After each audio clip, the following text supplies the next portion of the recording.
अस्सलाम वालेकुम क्लास 9 के स्टूडेंट, आज आपके लिए एक नया चैप्टर लॉगरिथम यानी कि चैप्टर नंबर 2 और इससे काफ़ी ज़्यादा एग्जाम में एमसीक्यूज आते हैं। और आज की वीडियो में हम जो एमसीक्यूज आपसे डिस्कस करेंगे ये मोस्ट इम्पॉर्टेंट है। मुमकिन है कि आज की वीडियो से बोर्ड के अंदर आपके 2 एमसीक्यूज के पॉइंट कवर हो जाएं। जैसे कि मैं पहले बता चुका हूँ कि हमारी जितनी भी वीडियोज होंगी आपके एमसीक्यू से रिलेटेड, इसमें कुछ तो ऐसी हो सकती हैं जिससे आपके 2 पॉइंट्स लगेंगे और कुछ ऐसी होंगी जिससे एक एग्जाम में पॉइंट लगेगा और कुछ ऐसी भी हो सकती हैं जिससे एक भी ना लगे। ये कोई टेंशन की बात नहीं है क्योंकि हमें पेपर मालूम थोड़ी है, हम तो मेहनत कर रहे हैं ताकि आप अपनी मेहनत के जरिए हमारे साथ मिलके बोर्ड के अंदर बाइज्जत आप अपने 20 पॉइंट्स को कवर करें। अगर आपके बोर्ड में मॉडल पेपर आता है 17 एमसीक्यूज है तो हम आपके लिए 20 वीडियोस बनाएंगे और इस सिलसिले में आज हमारी 5th वीडियोस है जिसका लॉगरिथम का पार्ट नंबर 1 है। पार्ट नंबर 1 और वीडियो नंबर आपकी जैसे कि बता चुके हैं नंबर 5 है।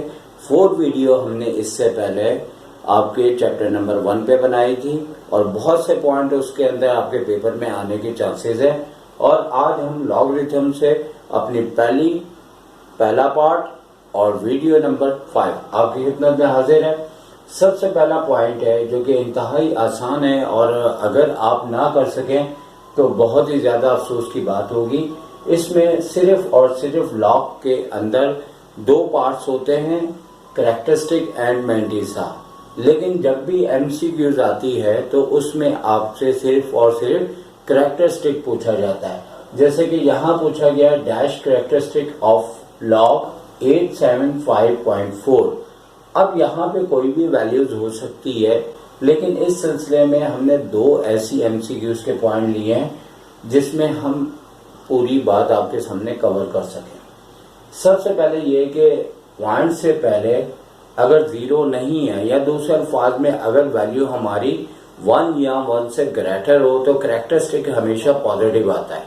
अब जैसे पॉइंट से पहले 0 तो है नहीं और पॉइंट से पहले वाली वैल्यू 875 है जो कि 0 से काफी बड़ी है। वैल्यू 1 या 1 से अगर बड़ी हो तो कैरेक्टरिस्टिक हमेशा पॉजिटिव आता है। इस तरह से हम ये डिसीजन लेंगे कि अगर वैल्यू 1 या 1 से ग्रेटर है तो हमारा कैरेक्टरिस्टिक हमेशा जो है वो पॉजिटिव आएगा। और तरीकाकार क्या होगा, गौर से सुनिएगा, बहुत ही आसान एमसीक्यूज है। पॉइंट से पहले जितने डिजिट्स हैं हम इसे काउंट करेंगे, जैसे 1 2 3, यानी पॉइंट से बैक साइड पे जितने डिजिट्स हैं उन्हें काउंट करेंगे, जितने होंगे उसमें से 1 नंबर हमें कम करना होगा। जैसे कि यहाँ पॉइंट से पहले 3 डिजिट है, 1 लेस करने पे क्या आएगा 2, तो लिहाजा इसका जो आंसर है वो आपके पास 2 आ जाएगा। और आपने याद रखना है कि पहले वाली एमसीक्यूज का ऑप्शन क्या होगा, 2 होगा। यहाँ पे भी हम लिख के बता देते हैं कि नंबर 1 का जो आंसर है वो 2 होगा और यहाँ पे भी हमने लिख के बता दिया कि इसका आंसर 2 होगा। अब सेकंड एमसीक्यूज हमने जो आपके सामने लिखी है वो बिल्कुल इसके अपोजिट है और चूंकि 2 कॉन्सेप्ट हैं जो आपको क्लियर करने हैं, एक कैरेक्टरिस्टिक नेगेटिव आता है और एक कैरेक्टरिस्टिक पॉजिटिव आता है। पॉजिटिव को तो हमने एक्सप्लेन कर दिया। अब सेकंड क्या है कि डैश कैरेक्टरिस्टिक ऑफ लॉग 0.0076001। अब 1 से लेस देन है यानी कि छोटी वैल्यू है जिसकी पहचान क्या होगी कि पॉइंट से पहले 0 हमें नजर आएगा तो हम कैरेक्टरिस्टिक नेगेटिव के अंदर लेंगे और तरीकाकार इसका चेंज हो जाएगा। और यहाँ पे ये बात याद रखनी है कि पॉइंट के बाद कंटिन्यू जो 0 आ रहे हैं हमें इसे काउंट करना है। वहां पे पॉजिटिव कैरेक्टरिस्टिक में पॉइंट से पहले हर नंबर को गिना जाता है, लेकिन पॉइंट के बाद अगर कैरेक्टरिस्टिक नेगेटिव हो तो सिर्फ हम 0 काउंट करेंगे, वो भी जो इब्तदाई कंटिन्यू 0 हो आपके पास। तो कितने 0 हैं, 1 2। अब इसके बाद 7 6 के बाद आगे के 0 से हमारा कोई लेना देना नहीं है, तो पॉइंट के बाद जो 2 सिफर है इसे हमने काउंट करना है। तो कितने हमारे पास पॉइंट के बाद सिफर है, 2 डिजिट है, तो 2 डिजिट में सिफर आ रहा है और इधर हम उल्टा काम करेंगे, यानी कि पॉजिटिव में हम -1 करते हैं और नेगेटिव कैरेक्टरिस्टिक में हम +1 करते हैं। तो इस तरीके से हमारे 2 सिफर हैं पॉइंट के बाद और एक अपनी तरफ से ऐड करेंगे तो हमारे पास इसका आंसर आ जाएगा 3 भी लिख सकते हैं या फिर इसे 3 बार करके भी लिखा जा सकता है। यानी कि अगर आप -3 लिखना चाहें तो ये भी सही है, या अगर आप 3 बार बनाना चाहें तो ये भी ठीक है।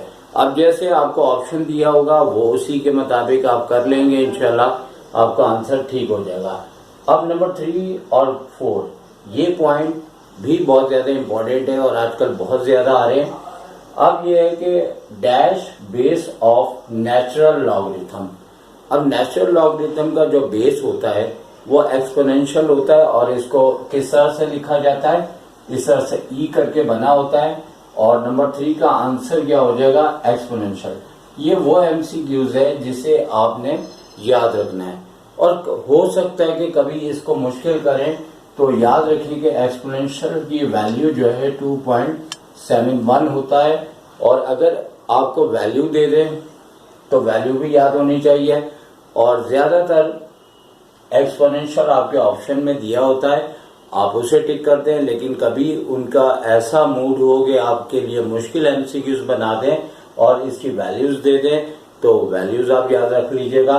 और ये तो एग्जाम में बहुत ज्यादा आ रही है, समझ जाएंगे जिस तरह के लिबास का फैशन बहुत हिट हो जाता है तो ये पॉइंट बहुत ज्यादा हिट है और हर 2 साल के बाद आपके पेपर में ये पॉइंट दे दिया जाता है। जबकि नंबर 4 की अगर हम बात करते हैं तो नंबर 4 के अंदर ये पॉइंट हमारे एग्जाम में आना चाहिए लेकिन आया नहीं है और बोर्ड वाले अगर सुन रहे हैं तो उनको देना चाहिए, क्योंकि हम जो लॉगरिथम हम पढ़ते हैं वो हमारे पास कॉमन लॉग होता है और कॉमन लॉग में हम पूरा चैप्टर पढ़ते हैं, जबकि नेचुरल लॉग का एक क्वेश्चन नहीं है, सिर्फ आपके बुक के अंदर एक एमसीक्यूज दे दी गई है जो बार बार आपके पेपर में दी जाती है। तो याद रखें कि हमारी जो लॉगरिथम में वर्किंग है या हमारा जो लॉगरिथम है जो हम पढ़ते हैं वो कॉमन लॉगरिथम है और कॉमन लॉगरिथम का अगर बेस कहेंगे तो वो हमेशा याद रखना है कि उसका बेस 10 होता है और जब हम आपको इसके क्वेश्चन एक्सप्लेन करेंगे तो आपको समझाएंगे कि बेस आखिर कहाँ होता है और क्यों होता है और किस मकसद के लिए होता है। फिलहाल एमसीक्यूज के लिहाज से आप याद करके जाएं, अपनी मेहनत से करें, नकल ना करें, क्योंकि अपने मेहनत से करेंगे तो जिंदगी भर आप खुश रहेंगे और नकल से किया हुआ काम कहीं ना कहीं आपको नुकसान या अफसुर्दा कर सकता है। लिहाजा कहने का मतलब है कि ईमानदारी से पढ़ें ताकि हमारे मुल्क में बहुत से ऐसे काम हैं जिसके लिए आप तैयार हो रहे हैं। ईमानदारी से करेंगे, नकल से बचेंगे तो यकीनन दुनिया में आप कामयाब होंगे। अगर चैलेंज है चेक कर लें अपने आप को। तो अब हम नंबर 5 के ऊपर आते हैं और 5 पॉइंट हमारा 1-2 से रिलेटेड है और वहां पे मिस हो जाने के बाद हमने इसको नंबर 5 पे लिया है, क्योंकि आज की वीडियो का मकसद है कि एमसीक्यूज के 2 ऐसे पॉइंट आपके पेपर के अंदर बोर्ड के कवर हो जाए जो होने चाहिए। अगर ये बात रह जाती है तो इसका कोई सेंस नहीं बनता अगली वीडियो में इस बात को जाने का, तो हमें इधर ही इसको पकड़ के क्लियर करना है। अब ये 2 पॉइंट तो बहुत ही आसान है और मेरा ख्याल से हर बंदा ही कर लेगा, हर स्टूडेंट आसानी से कर लेगा, लेकिन ये जो पॉइंट है 1-2 बार ऐसा हुआ है कि उन्होंने इस तरह से दिया है कि dash characteristic of log 5.23 multiply 10⁵। अब एक्चुअली इसके कई तरीके एक्सप्लेन किए जा सकते हैं लेकिन हमें समझ में आ जाना चाहिए। देखिए इसके शॉर्टकट ट्रिक भी है लेकिन समझाने के लिए हम शॉर्टकट ट्रिक नहीं इस्तेमाल करते। ये हमारे पास ऑर्डिनरी फॉर्म में लिखा है जबकि ये साइंटिफिक नोटेशन में लिखा है, तो अगर आप इसे पहले ऑर्डिनरी फॉर्म में लिखेंगे तो ये शक्ल आपके पास इस तरह से बनेगी कि 5.23 है, तो अगर 10 की पावर प्लस के अंदर 5 है तो हम जो पॉइंट है उसे मूव कर देंगे 5 डिजिट इस जानिब, यानी कि हमारी डायरेक्शन कौन सी होगी, इस जानिब। अब यहाँ पे कितने 5 नंबर है तो पॉइंट यहाँ से मूव होगा 1 2, फिर सिफर लगाते जाएंगे और लगाते लगाते कितने सिफर लगाने के 5 डिजिट पॉइंट ये हमारा इस जानिब चले जाए तो 1, 2, 3, 4 और एक अदद 0 हमें और लगाना पड़ेगा। यहां से अब हम इसे पॉइंट को हटा देंगे और यहां पे लगा देंगे। और इस तरह करने के बाद याद रखें कि अगर ये नेगेटिव पावर हो तो पॉइंट आपका इस जानिब होगा। क्योंकि मैं लेफ्ट और राइट का आपसे जिक्र इसलिए नहीं कर रहा कि वीडियो में हो सकता है कि मैं लेफ्ट बोलूं तो वो राइट बन जाए, राइट बोलूं तो वो लेफ्ट हो जाए। तो पॉजिटिव के अंदर अगर हमें पावर को खत्म करना है तो पॉइंट हमारा उस जानिब जाएगा, ठीक है ना, यानी कि यहां से उस जानिब। और अगर नेगेटिव पावर है तो पॉइंट हमारा पीछे की जानिब जाएगा। ठीक है, समझ आनी चाहिए बात। और इसके बाद आपने इसका कैरेक्टरिस्टिक लेना है। तो ये वैल्यू तो 1 से बहुत बड़ी है, तो हम यहाँ पे काउंट करेंगे 1, 2, 3, 4, 5, 6 और 6 में से हमने एक नंबर कम करना है। तो कितना आ जाएगा 5। तो 5 इसका आंसर आ गया। अब आपको मैं ट्रिक भी इसकी बता सकता हूँ कि भाई इसकी जो अगर 5 के मतलब सिंगल डिजिट के बाद अगर पॉइंट है तो 10 की जो पावर होती है वही उसका कैरेक्टरिस्टिक होता है। लेकिन चूंकि हो सकता है कि पॉइंट को वो आगे पीछे कर दे, तो फिर बेस्ट ऑप्शन ये है कि आप इस तरह से कर लिया करें ताकि आपको कोई इशू ना हो। तो इस तरीके से हमारे सारे पॉइंट्स जो कि मोस्ट इम्पोर्टेंट थे और 9th क्लास के लिहाज से वो कंप्लीट हो गए। तो इसके साथ ही मैं आपसे इजाज़त चाहूँगा। टेक केयर, अल्लाह हाफिज।